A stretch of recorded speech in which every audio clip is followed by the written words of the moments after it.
Jesus Cristo mudou meu viver. É a luz que ilumina meu ser. Sim, Jesus Cristo mudou. Bom dia, irmãos. Que a graça e a paz do Senhor Jesus esteja no coração de cada irmão nesta manhã, neste culto em que todos são convidados a adorar a Deus, a escutar então a sua palavra. Hoje, segundo domingo de maio, um domingo assim bem diferente, quando celebramos o Dia das Mães de uma forma que nós nunca pensamos em celebrar, né? Quando nós estamos hoje sem os presentes, sem o almoço em família, sem os abraços, tudo por conta dessa situação que nós estamos vivenciando agora. Mas nós podemos ofertar às nossas mães, neste culto, os louvores, os momentos de adoração que elas terão conosco e também uma reflexão da sua palavra que nós vamos ver nesta hora. E nós vamos refletir um pouco hoje sobre uma mulher que se tornou mãe. Lá no Velho Testamento, uma história assim bem conhecida, da criança ao adulto, e nós vamos hoje ver algumas lições, algumas reflexões que essa vida pode trazer para nós, mulheres, mães, mas também não só para nós, mas para todos que estão nos escutando nesta hora. E eu convido você a abrir sua Bíblia no livro do 1 Samuel, lá no Velho Testamento. E você já sabe de quem eu vou falar. Isso mesmo, eu vou falar de Ana. E eu vou dar um título a essa reflexão desta manhã. Eu vou chamar essa reflexão de Ana, uma mulher marcada por Deus. Ana, uma mulher marcada por Deus. E eu quero caminhar com você aqui nesse capítulo 1 e 2. Veremos alguns também do texto do capítulo 2. Mas mantenha a sua Bíblia aberta aí. E vamos pensar um pouco sobre o contexto espiritual da nação, do povo de Deus, naquelas circunstâncias em que Ana vivia. E nós vamos encontrar no capítulo 2, a partir do verso 12, que estava acontecendo naquele momento da nação um distanciamento de Deus. Né? As pessoas, a partir até dos sacerdotes, aqueles que eram responsáveis por levar o povo a Deus, essas pessoas estavam se corrompendo. E no verso 12 do segundo capítulo diz que eles eram os filhos de Eli. Os filhos de Eli eram ímpios, não se importavam com o Senhor, nem cumpriam os deveres de sacerdotes para com o povo. E a partir daí fica mostrando o texto, o que eles faziam com os sacrifícios, com aquilo que o povo levava para Deus. Eles profanavam as coisas de Deus. E se você vê no verso 17, diz assim: o pecado desses jovens era muito grande à vista do Senhor, pois eles estavam tratando com desprezo a oferta do Senhor. Então, se estava no templo, se as pessoas que eram responsáveis pela adoração, pela intercessão a Deus estavam desse jeito, imaginemos como estava o restante da nação. Esse era o contexto em que Ana vivia. Mas a sua família, a casa de Elcana, o seu marido, eram pessoas fiéis a Deus. Ele ia todos os anos, uma vez ao ano, ao templo para adorar com a sua família. E como Ana, ele estava com Ana e com toda a sua família indo para a adoração. E no capítulo 1 do 1 Samuel, você vê aí nos primeiros versículos, quando diz, no verso 3, que todos os anos esse homem subia à sua cidade, a Siló, para adorar e sacrificar ao Senhor dos Exércitos. Então, era um homem temente a Deus. No contexto da sua família, estava aí Ana, com um marido que temia a Deus.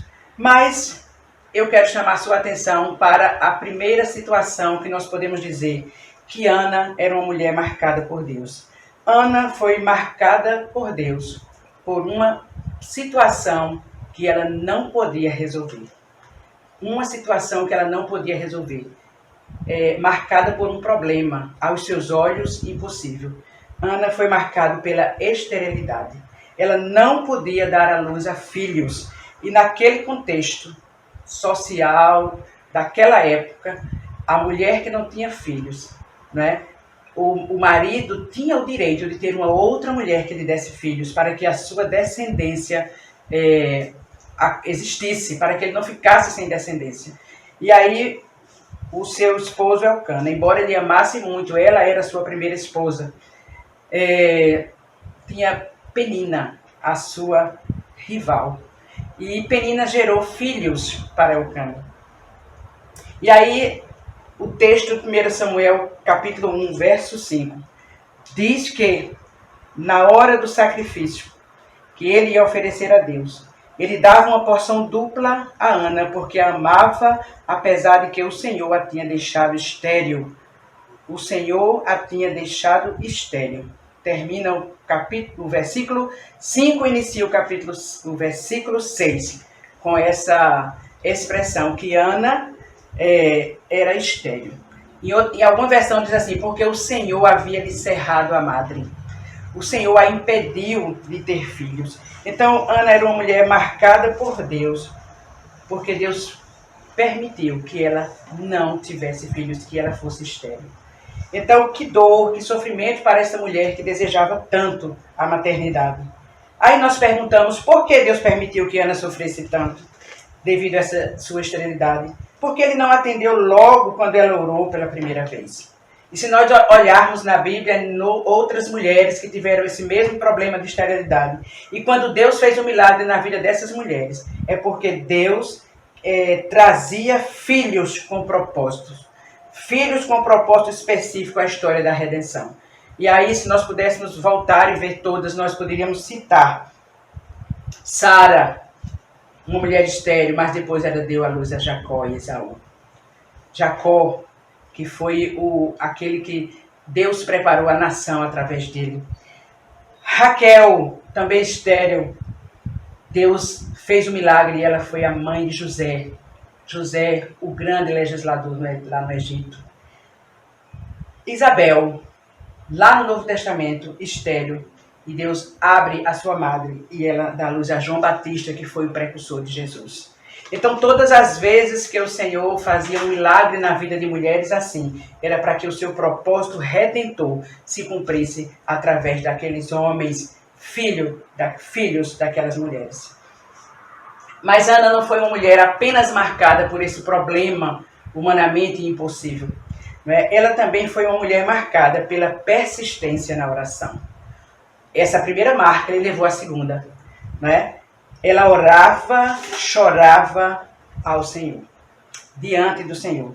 E aí a gente vai encontrar lá no verso 10, quando ela está, numa das vezes, naquela visita ao templo para adoração e para oferecer os sacrifícios, quando a sua rival, Penina, começa então a zombar dela, a dizer que ela não tem filhos como ela tem, e a faz chorar, ficar triste e sem querer se alimentar. Então, Ana, ela vai para o momento de oração. Antes da gente ver a oração de Ana, que está lá no verso 10 e 11, nós pensamos assim, Será que quando Ana casou, ela poderia ter orado simplesmente assim? Deus, me dê filhos para cumprir o meu papel como esposa. Passou o tempo, não veio os filhos, e ela pode ter orado assim: Deus, me dê filhos para que meu esposo não precise acrescentar uma outra esposa na sua vida. Isso me faria sofrer muito, Senhor. E o tempo passou. E ela poderia ter dito ainda assim: Deus, me dê filhos porque eu não aguento mais Penina zombando e me ridicularizando. Mas continuou sem filhos. Isso gerou em Ana uma intimidade com Deus através da oração. E aí ela começa a orar, a ficar aflita de alma, como diz aí o texto. Diz assim no verso 10, e com alma amargurada chorou muito e orou ao Senhor. Com alma amargurada. E quanta diferença faz essa oração amargurada diante do Senhor na vida de Ana. Quanto mais difícil a situação, mas nós buscamos a Deus em oração, assim como Ana fez, não é verdade? E essa busca a Deus em oração, irmãos, nos redunda em uma intimidade maior com Deus. O problema de Ana, ao invés de desestimulá-la na fé, levou-a a buscar intensamente a Deus, a persistir na fé e na fidelidade ao Senhor. É assim também conosco, assim como foi com Ana. Enquanto buscamos algo que nós tanto desejamos, Deus vai nos tratando e nos refinando espiritualmente. Esse é o segredo da oração. Quantas vezes nós oramos e não somos atendidos como nós esperamos, e nós oramos de novo, e nós oramos de novo. E é como se o Senhor dissesse, é assim mesmo que eu quero você, orando, humilde, aos meus pés, com essa intimidade de pai e filha comigo. Não só pedindo a Deus aquilo que nós precisamos, mas mantendo essa intimidade com Deus. Naquela época era comum a oração no templo ser feita em voz alta.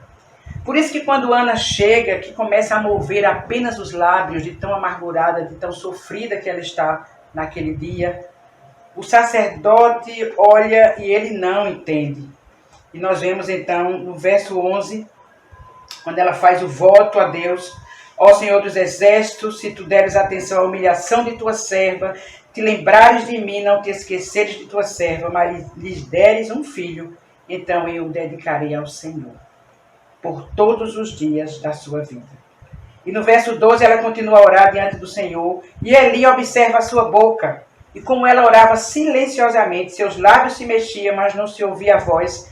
Então Eli pensou que ela estivesse embriagada, e lhe disse: até quando você continuará embriagada? Abandone o vinho. Mas Ana explicou que ela não estava embriagada, ela estava aflita de alma diante do Senhor. Como ela somente movia os lábios, o sacerdote não entendeu, mas Deus entendeu a oração de Ana. As pessoas que estão ao nosso lado podem não entender, mas Deus entende o pedido e a expressão do nosso coração. Ana também foi marcada pela espera. E nós ficamos pensando, por que Deus demorou tanto conceder a petição de Ana? Não é? Ela queria um filho. Esse também era o desejo de Deus. Ela queria um filho para, quem sabe, ostentar diante de Penina, sua rival. Ela poderia também estar querendo um filho para manter ao seu lado até a maioridade. Só após a maioridade é que ele ia servir ao Senhor lá no ministério do templo. Eu acho que Ana pedia para si mesma. E Tiago 4,3 diz que o Senhor não responde às nossas orações, porque nós pedimos para nós mesmos, para gastar no nosso próprio deleite. E aí o Senhor não estava ouvindo, naquele momento, a oração de Ana. Mas essa espera de Ana refinou a sua alma. As aflições nos refinam. A espera transformou a amargurada mulher em uma mulher de oração. Finalmente, ela alinha o desejo dela com a vontade de Deus. E é aí onde está o segredo da oração também. Quando nós oramos, nós pedimos que a vontade de Deus seja feita.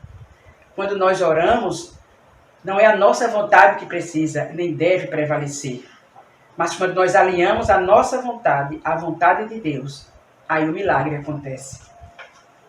A Rosali Melo Pinto escreveu em um texto de um estudo sobre Ana: as muitas aflições são instrumentos pedagógicos dos quais Deus se utiliza para moldar o caráter do pedinte. As muitas aflições são instrumentos pedagógicos dos quais Deus se utiliza para moldar o caráter do pedinte. Então, quando a gente ora, a gente está trabalhando o nosso próprio caráter diante de Deus. E aí Ana não barganhou, ela não disse: se o Senhor me der, eu faço isso ou aquilo. Ela fez um voto de dedicação ao Senhor, quando ela disse assim: por todos os dias dedicarei ao Senhor o meu filho, por todos os dias de sua vida. Ela fez um voto de entrega a Deus. Isso nos lembra, agora para todas as mães que estão nos ouvindo, em particular, isso nos lembra que os filhos, antes de serem nossos, eles são de Deus. Porque é Deus que nos dá os filhos. E aí ele tem o poder de nos dar. E ele tem o poder de também levar de nós. Deus, ele pensava em levantar um homem separado por ele, santo, para substituir os filhos de Eli. Os filhos do sacerdote Eli, Ofne e Finéias, que estavam desobedecendo a Deus, que estavam corrompendo o sacerdócio do Senhor. Deus precisava de homens puros, santos e separados. E aí, no projeto de Deus, o sacerdote que Deus desejava viria da casa de Ana e Elcana. Olha que coisa maravilhosa. Porque a casa de Ana e Elcana se mantinha fiéis naqueles dias. Em dias de tanta aflição que nós também estamos vivendo hoje, o Senhor pede de nós, da nossa casa, essa fidelidade a Ele. Nós não podemos nos corromper, desviando a nossa fé, não é? Ou apostatando da nossa fé. E aí, da casa de Ana e Elcana, que eram fiéis, Deus queria levantar um sacerdote. E aí, Ana, nessa sua oração de entrega, é como se ela dissesse assim agora: eu quero carregar em meu ventre, como uma oferta viva, esse homem que Deus precisa para esses tempos. E agora, Ana estava alinhada à vontade de Deus através da sua oração. Não quando ela pedia para ostentar, não quando ela pedia para dizer que também tinha um filho, não quando ela pedia alguém para cuidar dela na velhice, mas quando ela se alinhou à vontade de Deus, disse: eu vou entregar esse filho ao Senhor, porque o Senhor precisa dele para levantar a nação de Israel. Nós sabemos que dessa linhagem, não é, da nação de Israel, veio o nosso Redentor Jesus. Então Ana foi com o seu ventre, foi o lugar, não é, que Deus usou para gerar aquele homem que seria então o sacerdote, que sucederia aqueles corruptos daquela época. E por fim, Ana foi uma mulher marcada por uma postura que glorifica a Deus. Primeira postura, Ana foi uma mulher marcada por uma postura de humildade. Sua postura diante do sacerdote Eli. Vejam no verso 15 e 16, quando ela retrata-se, quando ela responde ao sacerdote, porque ele julgou que ela estava bêbada. E ela diz assim: não se trata disso, meu senhor. Sou uma mulher muito angustiada, não bebi vinho nem bebida fermentada. Eu estava derramando minha alma diante do Senhor. Não julgues tua serva, uma mulher vadia. Estou orando aqui até agora por causa de minha grande angústia e tristeza. E aí, Ana, com essa postura de humildade, diante do sacerdote, ela não subiu a voz e disse: como é que o senhor diz uma coisa dessa de mim, que estou aqui orando? Não foi assim que ela disse. Mas ela humildemente se curvou diante do sacerdote, dizendo realmente qual era a sua condição diante de Deus. Ana também não revida a provocação de Penina. Em nenhum lugar no texto eu procurei e não encontro Ana revidando o que Penina disse a ela. Quando ela dizia que tinha filhos e ela não tinha. Ela não respondia. Não vemos também no texto Ana agredindo seu marido pela sua insensibilidade ao seu desejo da maternidade. Quando ele diz assim: eu sou melhor para você do que muitos filhos. Ela poderia ter dado uma boa resposta para ele, porque não era isso que ela queria. Mas nós não vemos Ana fazendo isso. Nós vemos uma postura de humildade diante do sacerdote, diante da provocação da outra e diante também do seu marido. Deus ouve a nossa oração quando nós nos colocamos humildes. Essa postura de humildade nos eleva não só diante de Deus, como diante dos homens. Ana também teve uma postura de fé. Nós vemos aí que o sacerdote responde para ela, lá no verso 17. Vá em paz, e que o Deus de Israel lhe conceda o que você pediu. Ana foi abençoada por palavras do sacerdote. Ela recebeu essa palavra com fé. E diz que Eli disse: vá em paz, que o Deus de Israel lhe conceda o que você pediu. E ela disse: espero que sejas benevolente para com tua serva. Ela então seguiu seu caminho, comeu e seu rosto já não estava mais abatido.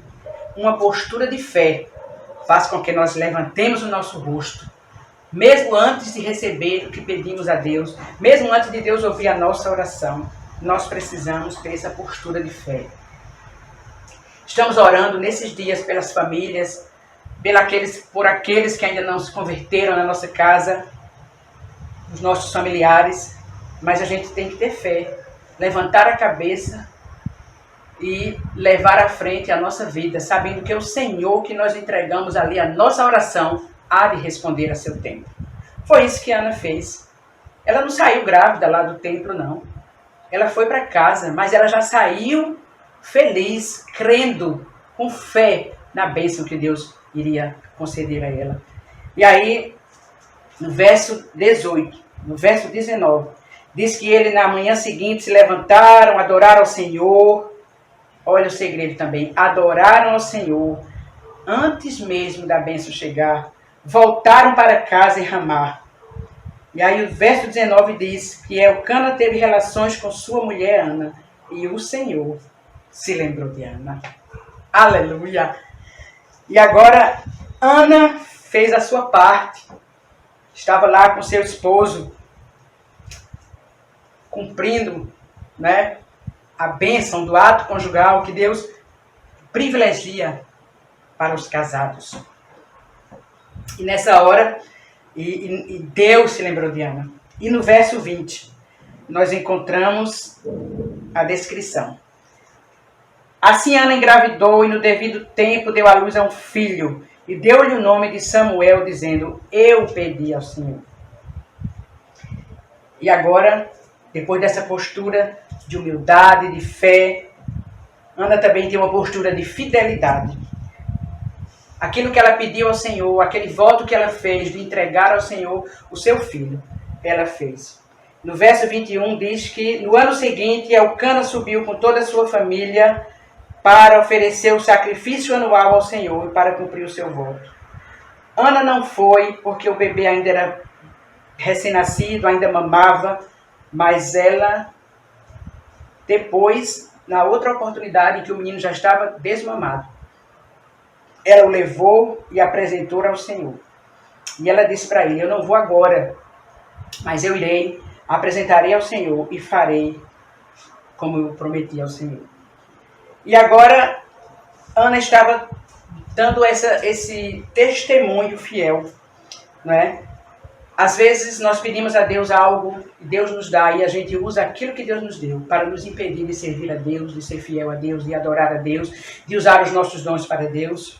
O filho pode ser uma armadilha para distanciar alguém de Deus. Podia ter sido para Ana, ela dizer, olha, eu não vou mais, eu vou ficar aqui muito tempo, cuidando do meu filho, ele precisa de mim. Mas não, assim que o menino desmamou, que não precisava dos primeiros cuidados maternos, ela já estava levando ele lá para o templo. E aí no versos 24 e 28, nós podemos ler assim. Depois de desmamá-lo, levou o menino ainda pequeno à casa do Senhor em Siló, com um novilho de 3 anos de idade, uma arroba de farinha e uma vasilha de couro cheia de vinho.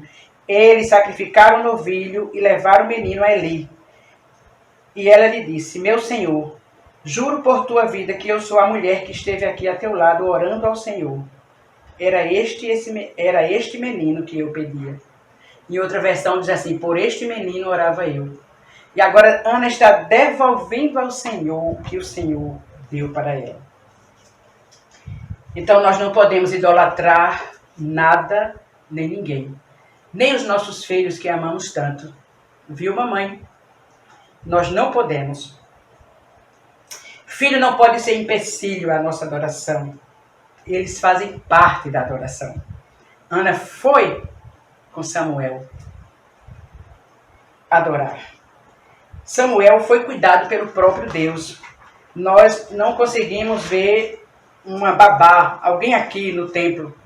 Foi o sacerdote Eli, um homem idoso, que cuidou de Samuel. Foi o próprio Deus que cuidou de Samuel. Então, irmãos, os nossos maiores tesouros, seja os nossos filhos, seja o cônjuge, seja toda a nossa família, só estarão em segurança se forem entregues a Deus. Eu lembro de uma vez, falando para algumas mães na nossa igreja, e eu falei essa frase assim: os filhos que temos não são nossos, são de Deus. E depois da reunião, uma mãe disse assim: olha, irmã Yolanda, eu não gostei dessa frase. Como é que um filho que eu carrego na barriga por 9 meses, tenho tanto trabalho para cuidar, você disse que não é meu? Não. Porque nós não temos nenhum poder de tirar ou de dar a vida. É Deus que tem isso. Então os filhos são dele. É Ele que protege os nossos filhos quando eles não estão mais aqui debaixo das nossas asas maternas. Vão trabalhar, viajam para outra cidade, vão para qualquer lugar. Estão em qualquer lugar, na escola.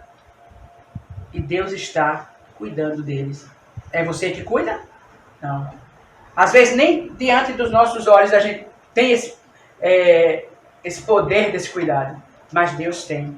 Então, os nossos maiores tesouros só estarão em segurança se forem entregues a Deus. E aí, irmãos, para concluir, podemos dizer que Ana foi referência para todas as gerações. Referência para as mães. Referência para as mulheres que oram. Ana aprendeu o caminho da intimidade com Deus através da oração. Teve uma vida marcada por um problema impossível aos olhos humanos, marcada por persistir em oração, marcada pela espera que refinou a sua alma, curou sua amargura e ainda alinhou seu desejo de ser mãe à vontade de Deus. E por fim, durante todo esse processo, glorificou a Deus com a sua postura de humildade, fé e fidelidade. O seu filho Samuel fez toda a diferença na história, naqueles cenários de homens perversos e rebeldes para com Deus. E nós encontramos lá no texto que nós ensinamos tanto para as nossas crianças, né, quando Samuel ainda era criança, ele ouviu a voz de Deus. Então, mesmo criança, Deus o chamou para uma missão de dizer àquele povo o que eles estavam fazendo de errado, que eles precisavam se voltar para Deus. E foi Samuel, quando cresceu, foi aquele sacerdote que foi lá na casa de Jessé ungir o rei de Israel, Davi, que também ainda era uma criança. Deus precisava do filho de Ana para a intervenção, para cumprir naquele tempo os seus propósitos. Nossos filhos, eles poderão ser homens e mulheres que serão parte do propósito redentor de Deus, como foi Samuel. E Provérbios 22:6 diz que a gente precisa ensinar esse caminho à nossa criança, ao nosso filho, independente se ele saiu da sua barriga ou se ele foi gerado no seu coração. Precisamos ensinar os nossos filhos. Precisamos orar pelos nossos filhos. Quem sabe até antes dele nascer, como fez Ana. Por toda a sua vida. E aí, onde estão as Anas de hoje? As mães que entregam seus filhos para que os propósitos de Deus se cumpram. Até onde as mães, eu e você que está me ouvindo, estamos dispostas a orar por nossos filhos, até que o querer de Deus seja o centro de nossas orações. Que o Senhor nos abençoe. Que possamos ser mulheres marcadas por Deus.